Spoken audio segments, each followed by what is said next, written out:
Welcome back to the podcast Journey to Well. I am super excited for this conversation with Alyssa Stephanson. She's a somatic therapist, holistic health coach. I actually found her when I finished my training in somatic breathwork, and she is a fellow somatic breathwork practitioner. So, thank you so much for coming on the podcast. I'm super excited for this conversation. We're going to chat about so many things. We have so many things in common, but we're going to try to reel it into nervous system regulation. We might get a little bit into polyvagal theory, which is the first time I've introduced polyvagal theory to the podcast, and attachment theory. So, all about relationships and how your nervous system plays a role in how we interact with people and how we interact with our partners. So, I'm super excited to have you. Thank you for coming. One of my favorite things to do is allow my guests to introduce themselves. So, who is Alyssa? Well, thank you so much for having me. I always love having conversations with fellow somatic breathwork practitioners. We're clearly aligned in so many ways. Both you and I are somatic breathwork practitioners. So we're in that field of work. And then also holistic health. We were both chatting about how we're very passionate about cyclical living in alignment with our cycle. And yeah, so a lot in common, which is really awesome. Yeah. So, how to describe myself and what I do? Well, I'll give you a little background on why I got into this work just really quickly. Please. So, I battled for 16 years of my life with heavy addiction and very dysfunctional abusive relationships. It was Mm. chaos. I was addicted to chaos, is how I would describe it. Mm. Wow. And throughout my whole 20s, I was really trying to heal and really trying to find myself. And I explored so many different areas. I started off as a personal trainer because I thought it was Mm. fitness. And if I was just, really disciplined and really goal focused, that I would be able Yeah. to beat this. And so I got into personal training. I did fitness competitions. I had my own fitness studio. That was going really well, but old habits die hard. And I got into, again, really unhealthy relationship dynamics, got into a really violent relationship for 4 years. Mm. My addiction spiraled out of control in that relationship. And eventually I hit complete rock bottom and I Mm. had enough. Yeah. And from there, I got sober. I joined a 12-step program. I got into holistic nutrition. So I went to school, got my diploma in holistic nutrition, ended up working in an integrated pharmacy for 3 years. And I really thought that nutrition was like the missing piece. So I was like, okay, I'll focus Mm. on my fitness, I'll focus on nutrition. And all of that helped. Like Mm-hmm. all of it, of course, helped. I would say like the personal development side of things and the fitness was 15%. The nutrition was another 15%, but there was this big missing puzzle piece that I wasn't Mm. looking at. And Mm. that was all my unresolved trauma. The Mm. reason that I was in these chaotic relationships was my nervous system was addicted to it. The reason that I battled with addiction. So that was eventually what led me to Peter Levine's work because I was dealing with a lot of chronic health issues that I just couldn't seem to resolve and find relief Mm. from. I ended up going through heavy depression. Like I didn't even know it was that possible to be that Mm. depressed. Couldn't get out of bed. I would like drive my daughter to school. I would have to come home. I would feel dizzy. I would lie down. My hair was falling out. Mm. I had like severe migraine headaches, and it was obviously hormonal imbalances, but also my system was just so dysregulated because our Mm. endocrine system and our nervous system are completely interconnected. Mm. So I eventually was led to Peter Levine's work, who is the founder of somatic experiencing. And this was like the big missing puzzle piece for me. And then I got into somatic work and it completely changed my life, changed my relationship patterns, allowed me to actually step into my purpose, helped me heal from all my chronic health issues. So Yeah. yeah, it was a journey of like many different things, but that was really what led me to the work that I'm doing now. And now I'm a somatic breathwork practitioner. I'm trained in somatic attachment therapy and somatic parts work as well. Mm. I love your story. Your story is so, I feel like even inspiring is not not a good enough word, but for lack of a better word, your story is so inspiring. And I think there's so many people that are dealing with at least one part of what you dealt with, and it seems like your story is so deep, so heavy, but I'm very happy and thankful that you found what works for you, and now you're able to turn that around and empower others and help others, and that's huge. Really. And I mean, I should mention purpose too, right? Like, Yes. really, that's such a huge piece of healing. I really, truly don't believe that we even start our healing process until we help others. Yeah. And, that was such a huge part for me as well, as finding that purpose and carrying this message on to others, just Mm. like you're doing yourself. Yeah, I love that. I want to read I want to read something to you because a big part of my podcast is human design. I should mention, I try to mention this in the beginning, Alyssa is a 1-3 splenic manifester, which we will talk a little bit about human design at the end. But I was reading through your human design chart because I like to pick one piece that kind of stands out to me. And one part of human design that I never talk about because it's a very, very small nuance is called your incarnation cross. And I don't want to get super deep into it, but I read yours, and just hearing your story, I need to share it to you. Your incarnation cross is your life purpose. It's your life path. It's one of the very small nuances in human design, but to me, it's a huge piece of human design. If you're looking to dive into and lean into, like, I want to discover my purpose, or what am I created to do in this lifetime, blah blah blah. Yours is called, like, the technical term is right angle cross of explanation, which again, we're not going to dive into the right and the left angle, but the little sentence is to explain things in a way that gets people to take action. And when I read that, I don't even know you super well, but just knowing and knowing your journey from social media, I was like, this is Alyssa. Like, you explain things and you are so empowering, not to take action to, like, get people to do things just because you said it, but the way that you explain things and the way that you so vulnerably share your story and your life journey, I think that is your purpose. And I love that I read that in your human design chart.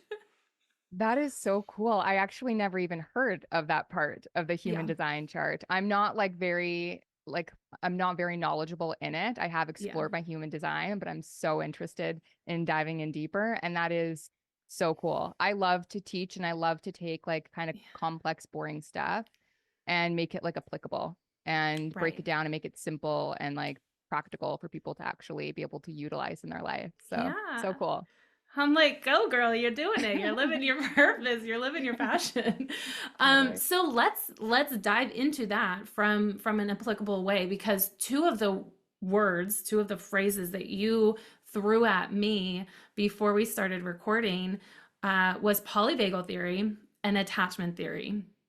Two phrases that I understand, but I think probably maybe some people have heard it unless you are possibly in therapy, you're a therapist, you're in that kind of healing modality. You may not have heard those two phrases at all. So, and one of the things that you mentioned to me is that you combine the two, which I have never heard explained how polyvagal theory plays into attachment theory. So, can you start? Let's start at the very beginning. What is polyvagal theory? What is attachment theory? And then let's dive in from there.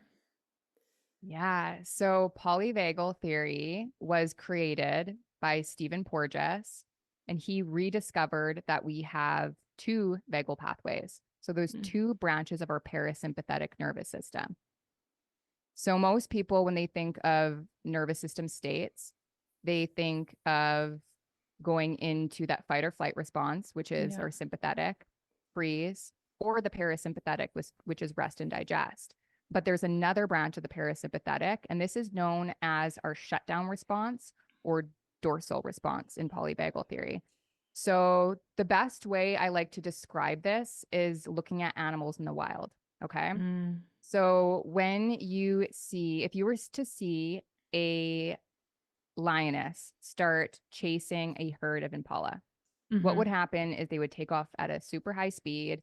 All of a sudden, they would have all this energy running through their body. They're in Yeah. that fight or flight response, in that sympathetic nervous system state. So they have all this energy running through their body and they're taking off. If they think that they cannot escape, what happens is the impala will actually drop to the ground and go into the immobility response. This is Mm. the dorsal shutdown response, a branch of our parasympathetic. Mm. And what this does is it helps them disconnect, dissociate, leave their bodies so they don't feel the perpetual pain of being ripped apart. What an intelligent system. Our Yeah. body, like we humans, have the same response. So anytime Wow. that we experience like super severe trauma where we feel like we can't escape, we actually leave our body. We call Yeah. this dissociation, but it's actually our soul leaving our body. This is our shutdown response. So this is Mm. what happens. So they do this so they can't feel the pain. And what happens, and then there's also the freeze response, which is actually a blend of both sympathetic and dorsal. And what that would feel like is like one foot on the accelerator, one foot on the brake. So a lot Mm. of energy inside your body, but you feel stuck. Yeah. So what happens is often if the lioness thinks that the impala is dead because it dropped to the ground, it will actually go get its cubs to show it how to finish making the kill. Hmm. And what will happen is the impala will get out of the immobility response and it will shake. So it Mm. finishes the energy discharge cycle and it returns to the herd Wow. so that it's not traumatized and it goes back to life. Wow. So we have the same response, but we don't shake after we experience traumatic events. We don't finish that energy discharge cycle. And we also often will isolate when we're traumatized. We don't return to our Mm. herd. We don't return Yeah. to our tribe. And that is actually what causes us to be traumatized. Peter Levine says that trauma is what happens inside us in the absence of an Mm. empathetic witness. So this is what Mm. trauma is. So you can look at it like this. So if you didn't finish that energy discharge cycle when you experience something traumatic, maybe it was you were in a car accident, or it could be, like maybe you witnessed an accident. We still feel it Mm. at a physiological level. So trauma happens at a physiological level first, then the emotion, and then the thought. So anytime we experience something traumatic, and trauma is anything that happens too much too soon for our nervous system to handle, what happens is we feel it in our body, and then the emotion, and then the thoughts. So if we didn't finish that energy discharge cycle, if we didn't have an empathetic witness there present with us, what happens is our nervous system can get stuck in these states. And this also happens when Mm. we deal with like daily stress and stressors on a day-to-day basis. Sure. Even little t traumas over time can cause our nervous system to get stuck in one of these states. Mm. So let's explain what that looks like. Well, when you're stuck in a shutdown response, which is like dorsal, this is the one that's Yeah. the toughest to get out of. This is known Mm. as depression, apathy, in a funk. What's the Mm. point? I like to explain it like Eeyore from Winnie the Pooh, like very like low Yes. energy, yeah, unmotivated. That's the dorsal response. And then we have freeze, which would again be a blend of them both. Mm-hmm. So what that looks like is feeling stuck, like wanting to move towards things, but we can't, contradicting thoughts. I have to do this, but I can't. It's like when Mm. you sit down at the computer and you have so much work to do, but then you get distracted by other things. And then sympathetic is that urgency, that fight or flight response. I have to do this now. We want to be in control of things. So very Mm. urgent. And then we also have the other branch of the parasympathetic, which is our ventral state. This is when we feel calm, connected, capable, and able. Our energy levels are full, but not too overstimulated. Yeah. We feel good on our own and good with other people. So Mm. this is where we want to spend most of our time. And of course, we experience all these states throughout our day, Yeah. but we usually have a dominant state. And so it's Interesting. important to pay attention to your dominant state. And you can do this by doing nervous system check-ins throughout the day, just to see where your nervous system state is at. But where this goes into attachment theory, which we Mm. could go there, but I can pause if you have any questions or comments on that. But Mm. this is kind of where it leads into attachment theory. Okay, let's pause. Let's branch off for one moment and then come back to attachment theory and we'll dive in there. One of the commonalities that we have is somatic breath work. And oftentimes when we are witnessing a somatic breath work, journey, or like we see on reels and videos, people having these really beautiful expressions. That's something that we would call completing that emotional feedback loop. One of the most recent things that I started to dive into, because I've noticed it in my clients, is that dorsal response, actually, that kind of, well, I would call it a dorsal response, but actually I want to hear your perspective on it. But I've had clients ex- share at the end, like, I didn't really feel anything. I heard people next to me yelling or crying. I heard your cues to shake your body if you need to, or use your voice if you need to, but like I just didn't. I was kind of numb. Is that what you would call a dorsal response, or do you call that something else? Is it something else? Yeah. Yeah. That would be dorsal or freeze, numbness, where they just feel stuck. Mm, Often when we don't feel anything, when we have a hard time even noticing any of our emotions or sensations, is because we're like so full that we shut down. We don't feel anything. Like it's too much for our nervous system to handle. mm, It's too much. It's too heavy. So then we cut ourselves off from feeling anything. mm. So that's what leads to that numbness, and that is dorsal. So there's a lot in there. There's a lot to feel. Yeah. We have to feel safe enough to be able to shift out of that state. Hmm. I would And love to dive into like how we can create that safety, but I wonder if we should go to attachment theory first.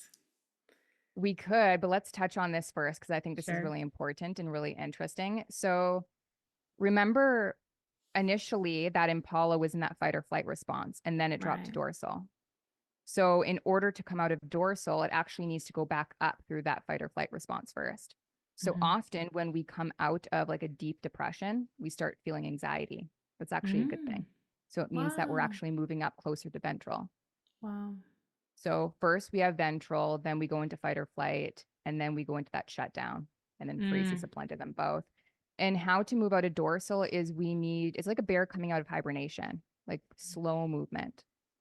So small, tolerable steps. So even just doing Mm. simple tasks, one simple task a day, one Mm-hmm. simple thing at a time. It's very different, like working with these different states. And that's important to know. Like, not every somatic tool is going to be helpful for every state that you're in.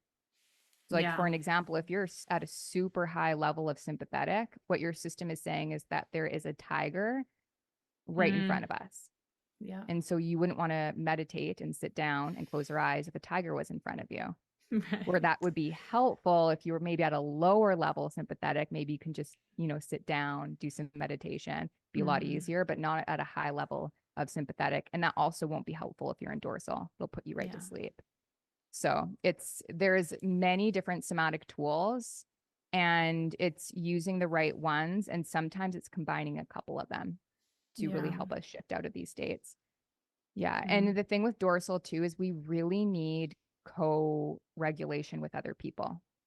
So people Mm. who are more sympathetic dominant, and I will dive into attachment theory. So we all have a dominant nervous system state. Okay. Sure. Ideally, we would love to be ventral dominant. That is secure attachment. So when we spend Mm. most of our time in ventral, that means that we have a predominantly secure attachment. Okay. So what that looks like is you're good in relationship. You're also good on your own. You repair ruptures quickly. Okay. You don't get really bad anxiety if your partner's away for a long time or if you don't hear from them. You're good Yeah. on your own. You're also good in relationship. You're Yeah. responsive as well. Okay. So then there is sympathetic dominant, which is anxious attachment. So if you spend most of your time in that fight or flight response, you're most likely going to be anxiously attached. Mm.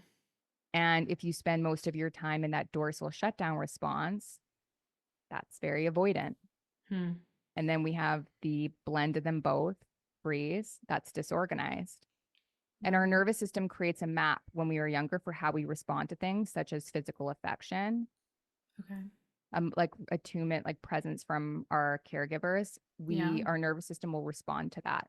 So if we were provided with secure attachment 30% of the time, that's all we actually need, then we will be predominantly securely attached. Hmm. But if we did not receive emotional support when we needed it the most, if we did not receive physical affection, then our nervous system will either respond very anxiously towards those things or very avoidantly and push it away. Yeah. So yeah, attachment styles is actually, it goes hand in hand with our nervous system states, which a lot of people don't know. When they Mhm. read the book Attached, it's like, it's helpful to understand our dominant states, but a lot of people don't know what to do with that. I love this. Of course, I've read Attached, and of course, I've done all of the polyvagal theory. I mean, as soon as you started, I was like, obviously, this totally makes sense. But thank you for making that connection. Thank you also for naming and vocalizing that not every somatic tool is going to work for you, and specifically bringing up the example of meditation. I led an art of meditation class for a while, and we really dove into what meditation can look like, and what the stereotypes are, I kind of called them, of meditation, and how we can really use just the idea and the energy of what meditation, the intention of meditation, besides just sitting and meditating. Because a lot of us live in that sympathetic state, and a lot of us have difficulty, and sometimes there's this literal feeling of not feeling safe, and like not feeling comfortable enough to sit. Like you're saying, your nervous system literally thinks that there's a tiger sitting in front of you. So why would you expect yourself to be able to sit and meditate for 20 minutes? And yet I've witnessed a lot of shame and a lot of guilt around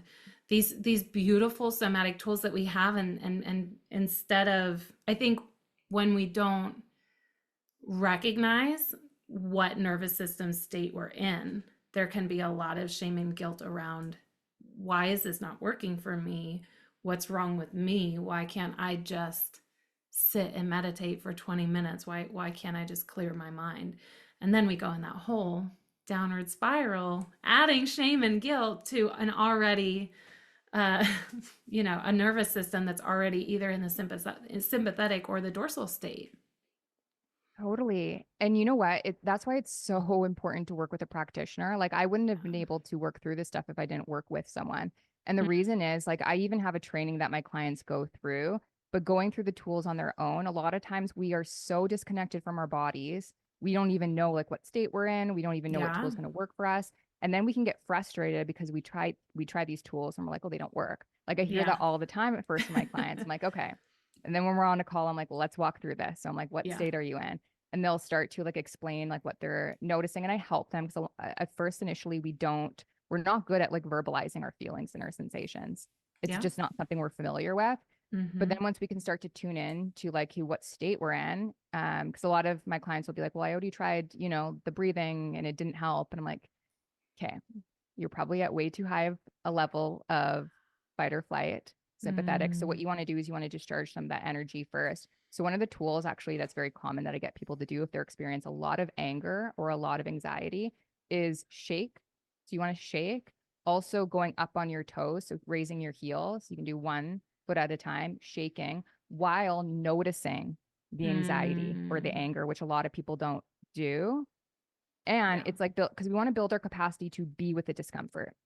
So a Yeah. lot of people use these tools to like get out of their body and to become more disembodied, but we Yeah. actually want to be with it. But again, anxiety and anger need to move through us.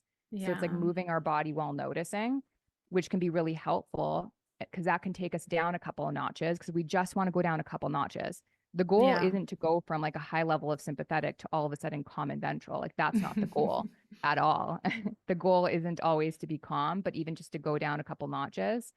So then what I'll get them to do is once they've gone down a couple of notch, then it's like, okay, let's try some controlled breathing or maybe like Mm. another exercise to really help activate our parasympathetic nervous system. And Yeah. then all of a sudden they're able to go down a couple more notches and they're like, oh, that really helped. And what we're doing, because this isn't small, and I really want to emphasize like how big that is when you Yeah. go down a couple of notches, because you're helping your nervous system become flexible, pliable, and malleable. Our nervous system Mm. is flexible, pliable, and malleable, but it can get stuck. So we Yeah. need to show our nervous system that it's safe because it doesn't speak in words. We can't speak to it. We need to show it. And by doing these tools, what we're doing is we're helping show it that it can come back into Mm. regulation. And over time, we won't need to use these tools. So that's the cool Mm. thing. Like over time, our nervous system adapts and it knows how to bring itself back into regulation a lot more quicker. It's a lot more Yeah. resilient. So it just needs the help initially. Even a couple weeks of doing these exercises, you can notice profound shifts, huge shifts. Mm. Yeah. I love all of that. I think a big part of my journey a couple years ago when I went, didn't I don't know that I could say I hit rock bottom, but it was one of the most difficult situations that I've been through, and it was kind of the whole foundation of my life was rocked. I experienced a lot of anxiety after that, and understandably so. And a big part of my journey was recognizing and really learning how to sit in that discomfort. I think we spend so much time running away and avoiding our feelings. And it doesn't even have to be anxiety, it can be anger, it can be grief, it can be sadness, frustration, anxiety, whatever it is. And being really afraid to sit with yourself in those moments. And I reiterate what you said, the importance of having a trained practitioner to sit with you in those moments and show you the tools and work with you with the tools to how to sit with yourself, because sometimes it's really big to sit by yourself, and we're not created to sit by ourselves. We're not created to do this life alone. And having someone in your corner, that's not just your friend. We need our friends and we need our family, but we also need other trained professionals in that as Totally. well. There's no such thing as self-healing. Like Yes. the self-help era, actually, I feel it has set a lot of people back because people have become so Oof. hyper independent. And I was like this myself. I'm like, I'm just going to read the books and I'm going to figure out myself because there was no way I was asking for help. Yep. That was such a Yep. trauma response, right? It's hyper independence is a trauma response. Often when we experience a lot of trauma, we don't trust other people and we just want to Yes. do it on our own. Like I can fix myself on our own, especially too if we've been hurt by the medical system. We don't trust Mm. anybody. Yeah. So, but the thing is, it's like just like you were saying, a lot of this stuff is really heavy that we won't be able to process it on our own. Our body won't Yeah. feel safe unless we actually have the presence of an empathetic witness that feels Mm. safe, that we Mm-hmm. can actually go there. Because a lot of times we can't. And that was Mm. huge for me. Like years, I did a lot of this work at first, the somatic work on my own, but it got to a Mm. place where I'm like, I'm so disconnected. I'm so Yeah. isolated. I can't connect with anybody. I'm so Mm. lonely. And I actually went to my first breath work session at that time, but it was a holotropic. It was really intense. But Mm. that being Mm-hmm. said, the practitioner was so amazing. My Oh, heart good. cracked open in the Wow. session and I bawled my eyes out in her arms, which was so beautiful. Mm. But it was so intense because it was 2 hours of deep breathing that it just like it revved my nervous system. So I Yeah. was like shut down for so long. Then all of a sudden I started feeling everything because I was like Mm. pushed out of that state. All this trauma is frozen in your body. And then all of a sudden you feel it. And it was Yeah. way too intense for a couple Mm. of months. Then I worked with a somatic practitioner and we did slow, gentle exercises. And I was able to bring myself back into regulation, Mm. which was really helpful. So, but it was working with someone. I wouldn't be where I am today. I wouldn't be if it wasn't for working with other practitioners. Yeah. I also want to add to it's a trauma response, like hyper independence. I would argue, I talk a lot about feminine and masculine energy, not in the terms of female male, like a female and a male. I would argue that toxic or imbalanced, we'll just call it an imbalanced masculine energy, throws us into that I can do it all by myself mentality. I had a connection call with a potential new client about breathwork today. And she asked me such an interesting question. And she said, what does success mean to you? Like what does having a successful client mean to you? What does that look like?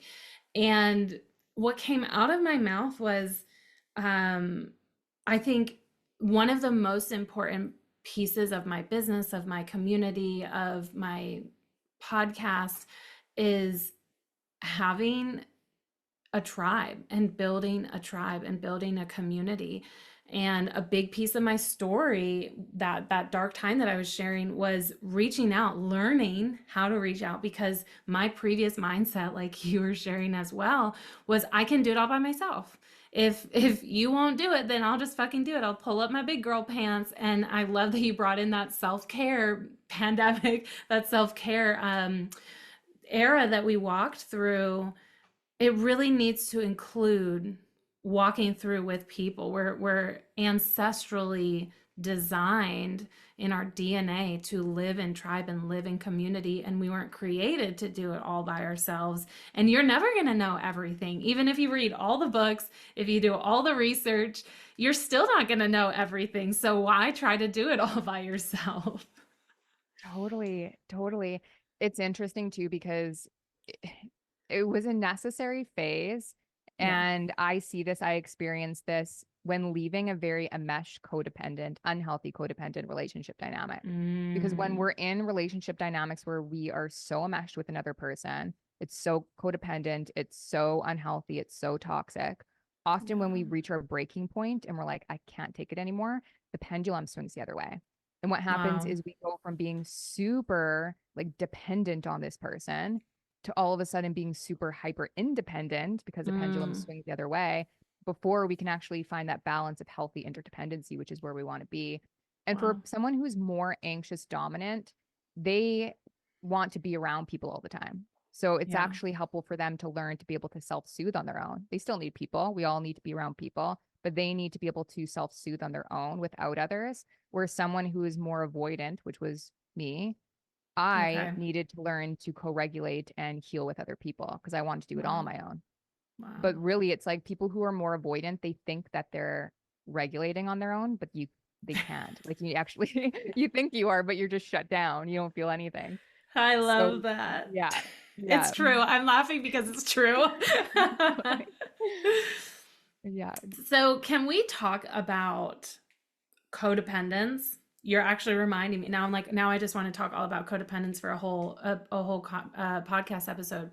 Let's talk about, define, please, if you will, in your own words, codependence and interdependence. Yeah. So there's healthy codependency and unhealthy Okay. codependency. I call healthy codependency interdependence. So Mm-hmm. being interdependent, relying on another, we do need that. Of course we do. When we're in unhealthy codependent relationship dynamics, we lose our identity. We become Mm-hmm. so enmeshed with another person. We don't know what is self and what is other. We lose our identity. Mm-hmm. And we either become the rescuer or the victim. And it's like we're trying to either like rescue their inner child or Mm, we're completely relying on this other person to like rescue us. yeah. And healthy interdependency is being responsive, relying on one another, like depending on one another, like choosing to, but also being okay on your own as well. Yeah. It takes a village, and Mm, we tend to forget that. I know for myself, I lost myself in relationship, and yeah. I'm doing it so differently now than I've ever Yeah. done it before. My partner used to be everything to me. Like it was so Mm, unhealthy where I would lose contact with everyone else in my life. I would lose sight of everything. Like it was just yeah. my partner. Yeah. And now it's like I realize how important it is that we need so many people to be able to go to for our problems. Like our partner can't be Mm, everything to us. yeah. Yeah. We need to be able to go to, have women in our lives as women, also to be able to have male platonic friendships if you're able to. Not all, that doesn't work for every relationship, which I completely understand. Yeah. But I have a lot of male platonic relationships in my life, which Hmm. are so healthy to be able to talk about certain things so that we don't rely solely on our partner for all of our issues, all of our problems. Yeah. So it takes a village. We really truly need um, community and other people to rely on, not just our partner. So that's the way Mm, that I would describe interdependency. There's, of course, people too who are very like independent and don't want to rely on their partner whatsoever. So that would be like hyper independence in a relationship. yeah. And that was something that I've really truly had to learn to soften into now is being able to rely on someone Yeah. because I became so hyper independent after being so Mm, enmeshed and I've been single for 6 years. So Okay. trying to like date now it's difficult. I feel that. Yeah, Yeah. It's this whole level of trust that we have to build too, though. I mean, there's so much there, but and it's how that other person is responding, how your partner is responding, or even just on a date. Like if you're in the beginning of a relationship, how that person is responding to your needs, your emotional state, your nervous system, all the things.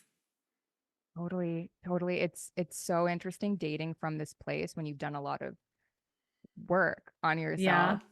And I was actually just talking about this on another podcast. It was so good because we Sure. were talking about texting. Like this is a really good way to tell if someone has secure attachment is how they text. Okay. So if someone is, and both her and I were saying, we're like, if someone's like constantly texting you all day long, like if a man is texting me all day long, that's a big turn off.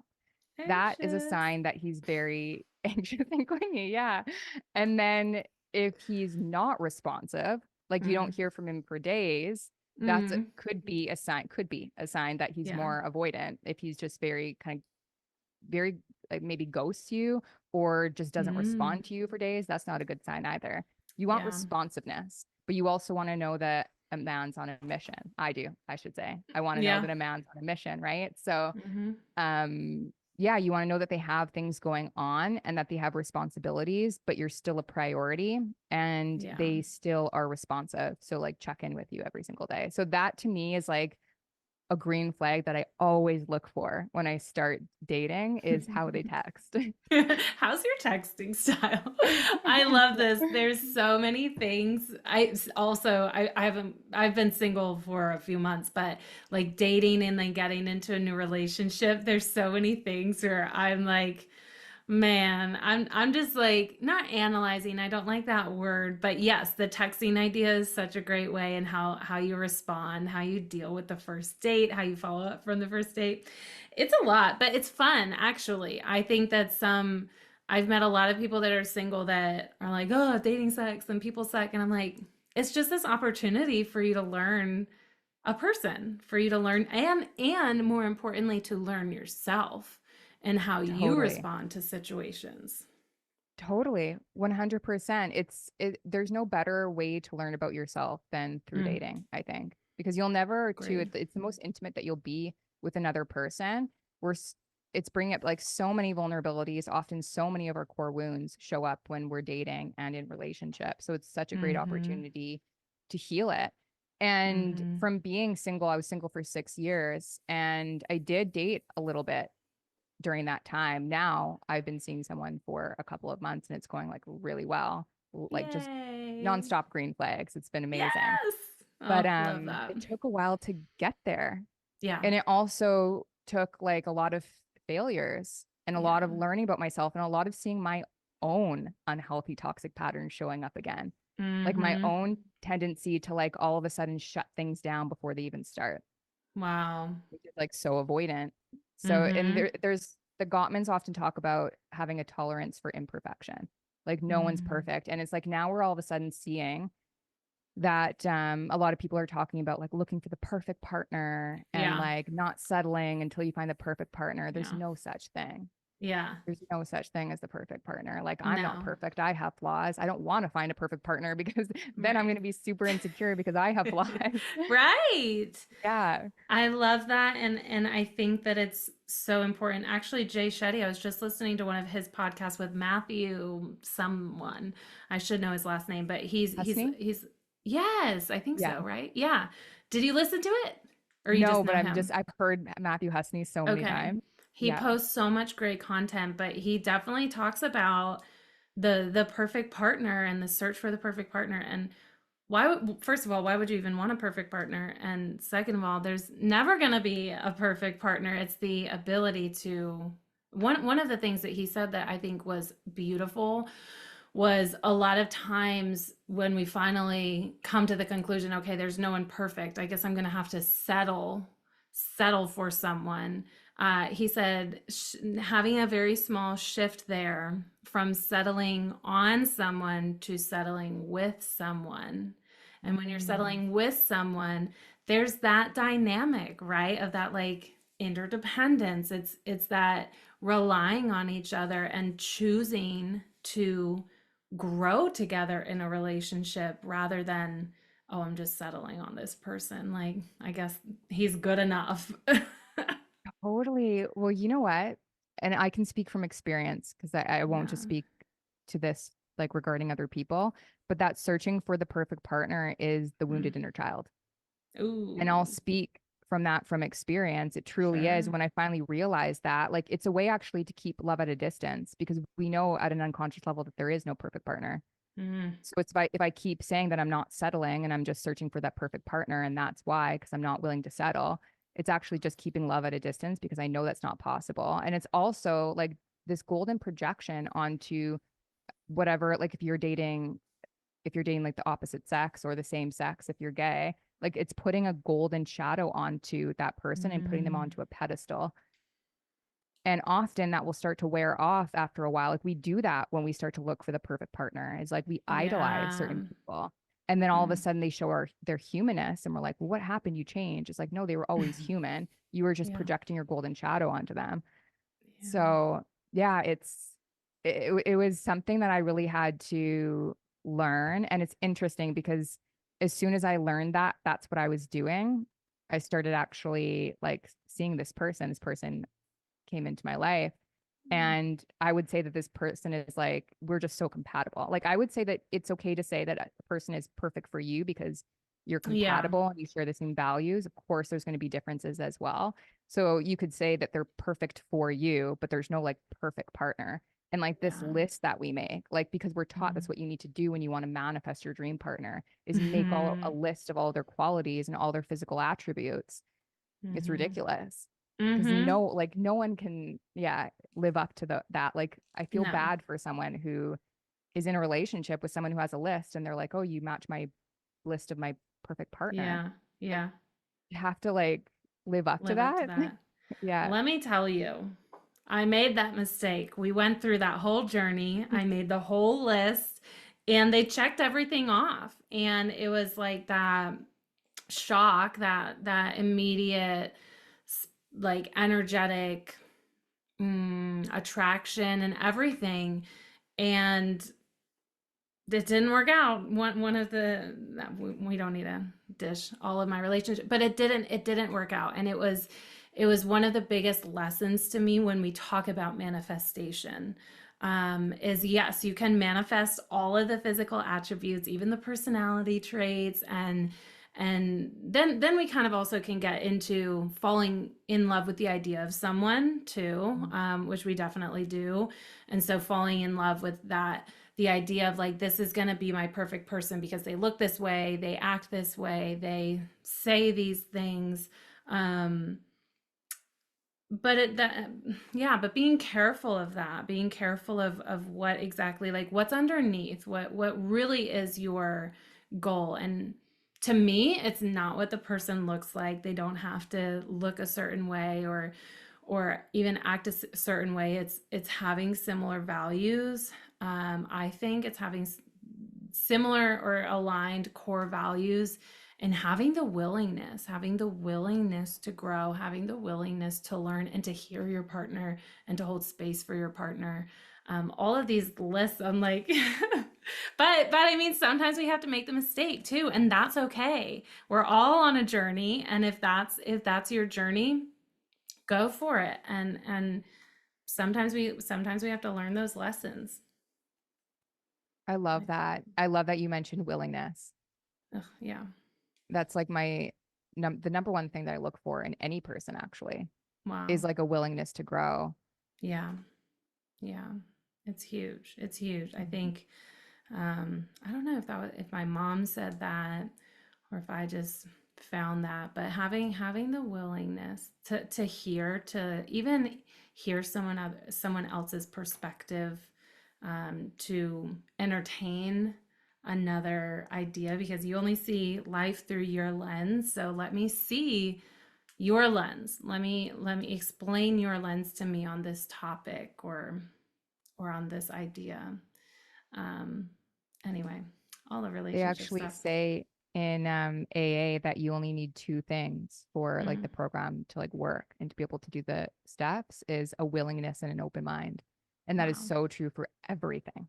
Yeah. Just a willingness and an open mind. Like that your Wow. life will change. Yeah, it Yeah. will. Because we live so close-minded, I think. A lot of Yeah. times we do. Yeah. Well, thank you for this conversation. I like to, before we dive briefly into human design, which we've kind of peppered in, but one thing that you, as you're preparing to come on this podcast, or one thing that you would like to use this platform that you wish everyone knew, want everyone to know, what would that be? It would be that you are not broken and you make perfect sense and that your body is so intelligent. So, all these symptoms that you are experiencing, whether it's anxiety, depression, physical symptoms, it's your body just trying to keep you safe. That's it. Your body's so intelligent and you're not broken and it actually makes perfect sense. It's the Mm. one thing that I would want everyone to know. Changes the whole way that you look at healing when you see it that way. Yeah. Yeah. Uh, Thank you. I love that. So let's talk human design before we wrap up. Um, oh, man. I'm going to talk about your splenic authority because we already briefly talked about you being a manifester, which I would love to talk about manifestors, but I want to talk about the splenic authority. So, everyone, every energy type has different authorities. The splenic authority, you could only be a projector or a manifester just because that's the way that your chart works. So, having a splenic authority, whatever authority you have, no matter what your energy type is, no matter what authority it is, that means that center is defined. And so you have a what's called defined spleen. I know that you talk a lot about intuition and building that connection to your body. I always say that what we're doing with breath work and somatic work is we're learning the communication of our body. And human design, to me, is one way to learn the communication of our bodies and to learn the communication of our system. And your authority is one of the tools that you could use in human design to decipher how you best make decisions. I would also argue how you communicate. So, you having a splenic authority, I really love splenic and sacral authorities. I say I kind of have it in my mind that those are two of the most bodily responsive authorities. We have like emotional authority, and those authorities do really well checking in with their emotions over time because your emotions can get affected by other people's energy. So if I am an emotional authority, for example, and I meet you and you ask me to come to a concert and you're so excited about this concert and you're like, this is going to be the best concert of your life. If you're like, hell yeah, sign me up. And then I go home, I'm like, wait, fuck, I don't even like big crowds. I don't like to be around that many people. It really overwhelms me. I don't know if I want to go to that concert. And so checking in with yourself again the next day helps emotional authorities. Splenic authorities, you are the idea of like I just have this inner knowing, like I have something, I don't know what it is, but something inside of me is telling me yes or no, this is a good decision, this is a bad decision, or something inside of me is telling me this answer and I'm not really sure what it is. We use the word instinct, like trust your instinct, trust your gut, trust your intuition. Those would all be examples of a splenic authority speaking to you. One of my favorite things about splenic authorities is they have this really soft whisper. So your body, I think you've probably heard this, like your body will, it typically doesn't, it will whisper before it screams. I use that saying a lot of times. Um, the splenic authority, like your decision making process, is typically this whisper, like this gentle nudge. I kind of imagine if we're talking like parts work, it's this really gentle, soft part of you that's sitting behind you, whispering in your ear. And it's pretty in the moment by moment, telling you. So it's experiencing the invitation, experiencing the if we're talking in terms of like projectors, or wait for the invitation. So it's experiencing that invitation, and then hearing that still small voice in the back of your mind telling you yes or no, go, don't go. um, with manifestors, it's a little bit different with a manifestor, because I was explaining to you in the beginning, you don't have that wait to something. Projectors are wait to respond. Manifesting I'm sorry, projectors are wait for the invitation. Manifesting generators wait to respond. You have the ability to just create. So wrapping it up, one of the biggest tools we have in human design is, they always say, listen to your authority, use your authority and your strategy.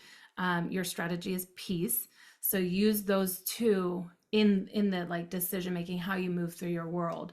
So yeah, listening to that still small voice, listening to what brings you peace. That voice might be, this brings me peace, or this brings me dissatisfaction, this brings me chaos, this brings me anxiety. um, I would love to hear your response to that. Does that align with you? Does that hit? Does that not hit? Oh, very much. I always say that I have a knowing. Like there's Yeah, so many things in my life. People are like, how did you know that? I'm like, I just follow this knowing. Like just I know. know the next move to take, and I always follow that. I always listen to it. And Yeah. it's so interesting because my not self energy I know is anger. Mm-hmm. My self energy is peace, what you were Yeah. mentioning. And so that is one of the ways that I know when something is out of alignment, because people often say like, well, how do you know if it's past wound or if it's like an actual thing that's just not in alignment, that's not Mm. healthy for you? And I say the way that I'm able to tell is my body screams at me and it's so angry. So that's exactly it. Wow. Yeah. Oh my gosh, I love that. My mom, same thing. She's a splenic authority, and she's like, I don't know how I know. I just know. And when I read that, I was like, well, that's why you just know. And not everyone is like that. But yeah, splenic authorities, like you just know. And I love that you're like, my body screams anger. I Yeah. love that. That's so Yeah. cool. I love learning about this stuff. It's so awesome. It's Me helpful too. in business too. It is. Yeah. Absolutely. Yeah. Knowing your manifestation type, you can be a specific or a non-specific.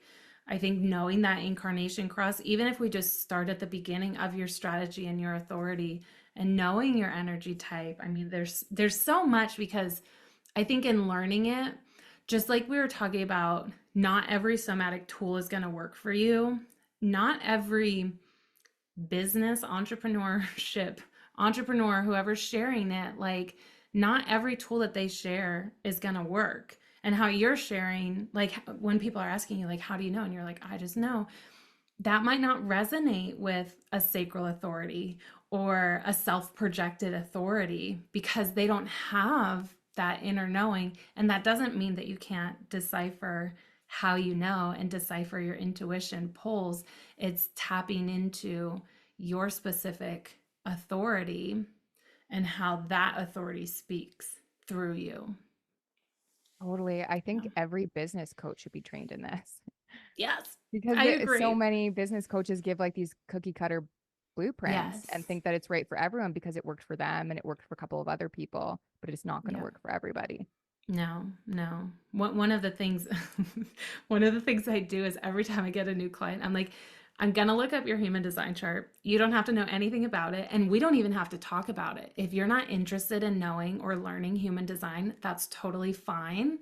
But I'm going to coach you using your human design. And of course, I mean, my clients, we end up talking about human design, but in the beginning, when I was less confident in human design, I would still look up their chart, and I would still, like, depending on your um energy type as well, like manifesting generators do really well with yes no questions.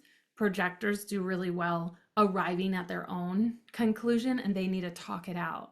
So even just using that very simple coaching style, when I'm working with a manifesting generator, asking those more pointed yes nos Mm. versus tell me about this. How does that make you feel? Or tell me how you arrived at this decision, or how you are arriving at this decision. And using that, I think it's so powerful. You're really speaking the language. You're speaking the language of your unique design when you do that. Totally. I love Yeah. all of that. That's Yeah. what we're huge into in my community is I love really that. just finding our own true essence and being able Yeah. to work with that because we all have a unique blueprint that we came in here with. Mm, I love that. I love that. You are doing such incredible work. I'm so proud of you. I'm so blessed to know you and so thankful you blessed this community, my community, with all of your knowledge. You honestly, you blow me away with all of your ability. You said in the beginning of the podcast, your ability to break down these huge topics like polyvagal theory into easily digestible pieces, as well as giving us tools of how to incorporate this into our everyday lives. I think that's huge. You're an incredible person. Keep doing what you're doing. And thank you so much for coming on. Thank you so much for having me. Mm. Will you tell people where to find you, by the way? Where do you hang out Yeah. most and where can they find you? The best place would be Instagram at the Cool. Alyssa Stephanson. Love it. All right. And it's down in the description below. So you can just click it and follow her on Instagram. Thank you, Alyssa. Thank you.